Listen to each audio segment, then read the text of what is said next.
Good morning mga ka-weekly. Today is July 4, 2024, exactly 10 a.m. Andito ngayon sa Kaipian, San Jose del Monte, Bulacan. Pinisita natin ang ating project, construction ng cell site, at ngayon ay fully erected na yung tower. Ngayon ay ongoing ang construction ng fence.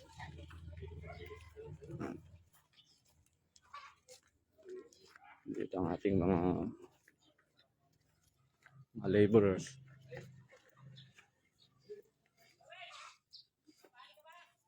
Medyo maguluwang site dahil ongoing pa ang construction. Tingnan natin. Oy! Unsa man?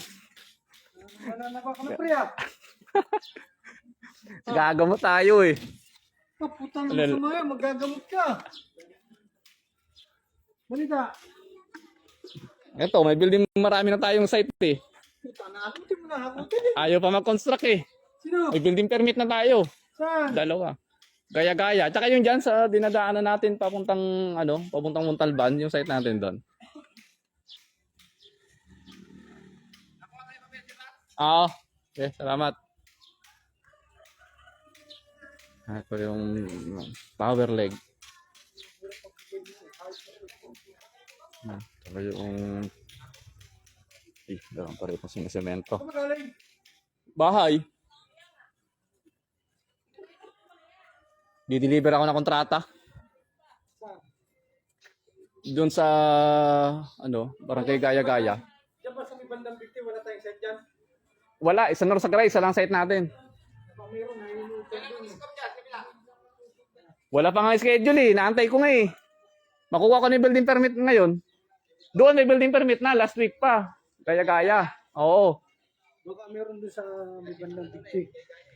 Wala na, wala tayong site. Meron sana, may offer yung mayari. Wala, may lupa siya.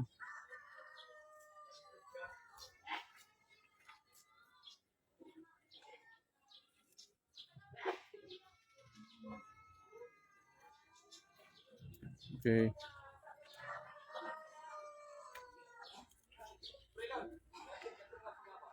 Ito yung aming temporary facilities. Diyan natutulog yung mga empleyado. Yung nasa baray na. Yung may trahang tubo na ganyan ka ba? Hanggang dito lang po ang ating live at salamat sa panonood.